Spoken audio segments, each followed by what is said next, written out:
오늘 말씀은 갈라디아서 1장 6절부터 10절까지입니다. 그리스도의 은혜로 너희를 부르시니를 이같이 속히 떠나 다른 복음을 따르는 것을 내가 이상하게 여기노라. 다른 복음은 없나니 다만 어떤 사람들이 너희를 교란하여 그리스도의 복음을 변하게 하려 함이라.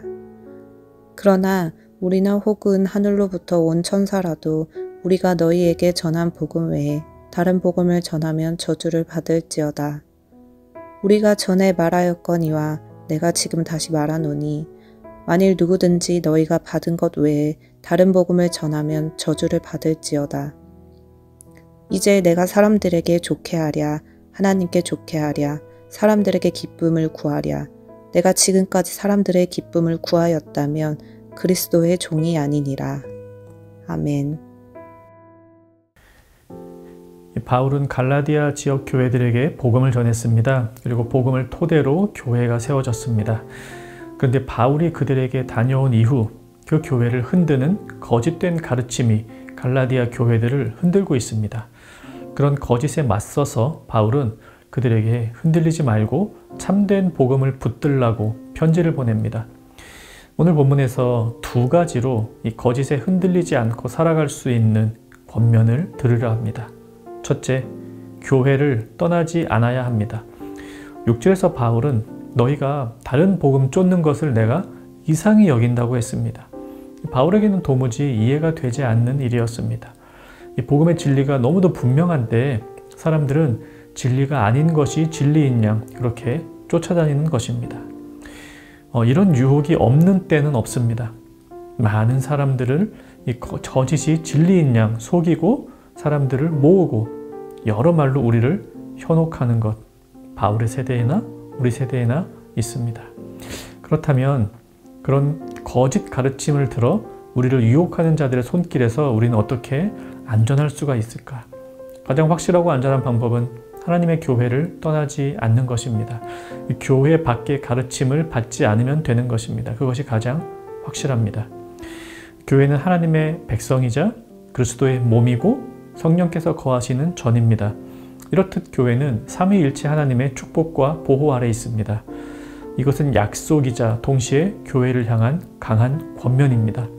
건강한 교회는 삼위 하나님의 축복과 보호를 받기 위해 거짓된 가르침을 멀리함으로 교회됨을 지켜야만 합니다.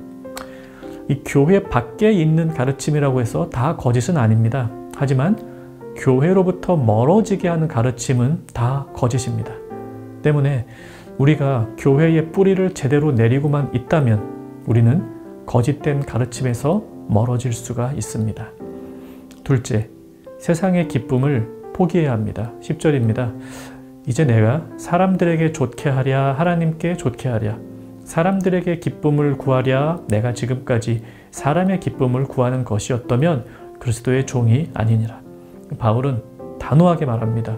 사람의 기쁨을 구하는 자는 그리스도의 종이 아니다. 한 종은 두 주인을 섬길 수 없습니다.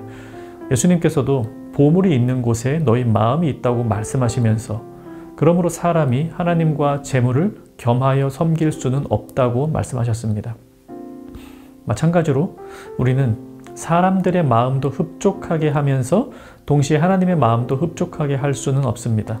물론 여기서 말하는 사람이란 부정적인 의미에서 말하는 이 세상적인 사람을 의미합니다. 성경에서 세상은 두 가지 의미를 가집니다. 하나는 하나님이 사랑하시는 세상입니다. 요한복음 3장 16절 하나님이 세상을 이처럼 사랑하사 독생자를 주셨으니 하나님은 세상을 사랑하시죠. 동시에 세상은 우리가 사랑해서는 안 되는 곳이기도 합니다. 요한일서 2장 15절 이 세상이나 세상에 있는 것들을 사랑하지 말라. 이때의 세상은 우리가 사랑해서는 안 되는 부정적인 철학과 문화, 삶의 방식을 말합니다. 오늘 본문에서 사람의 기쁨을 구하면 안 된다라고 하는 것도 이 두 번째의 의미, 부정적 관점에서의 사람을 말합니다. 우리는 이웃을 사랑하고 그들의 기쁨이 되어야 합니다. 하지만 본문에서 말하는 관점에서는 이 사람의 기쁨이 되기 위해서 하나님의 기쁨이 되기를 버려서는 안 된다. 분명히 말합니다. 세상적 가르침을 따르고 세상의 즐거움을 추구하는 사람도 만족시키면서 하나님도 온전히 기쁘시게 하는 삶이란 없다 하는 것이죠. 이런 가르침을 타인에게 적용할 수 있습니다. 그래서 어떤 사람들의 마음을 흡족하게 하지 못하며 우리 살 때 분명히 있죠. 그들이 추구하는 세상의 가치를 우리가 다 따르지 않기 때문입니다. 그럼 좀 섭섭한 마음이 서로 간에 들 수도 있습니다. 그래도 그들의 마음을 만족시켜주기 위해 하나님의 기쁨 되기를 버릴 수는 없습니다. 또한 우리는 이 말을 우리 자신에게도 적용할 수 있습니다. 우리 자신, 우리 한 사람 역시도 하나님의 기쁨이 되기를 원하면서 동시에 세상의 즐거움을 누리고자 하는 마음이 같이 있습니다. 이 두 마음을 다 가지고 살아갈 수는 없습니다. 좀 섭섭하지만 아쉽지만 세상의 즐거움과 기쁨을 내려놓으면 내려놓을수록 하나님의 마음에 더 가까이 나아가게 됩니다. 그렇다면 우리는 반드시 그 길을 택해야 하겠습니다. 오늘 말씀 두 가지로 보았습니다. 어떻게 하면 유혹 많은 세상에서 흔들리지 않고 복음 위에 살아갈 수 있습니까? 교회를 떠나지 않아야 합니다. 세상의 기쁨 되기를 포기해야 합니다. 말씀 생각하며 기도하겠습니다. 진리의 복음만이 들어오고 거짓과 헛된 가르침은 사라지는 교회가 되게 하옵소서. 또 세상의 즐거움을 추구하는 마음이 내 안에서부터 사라지게 하옵소서. 오늘 하루도 세상 속에서 참된 것을 구하며 살아가는 청년가족 되기를 바랍니다.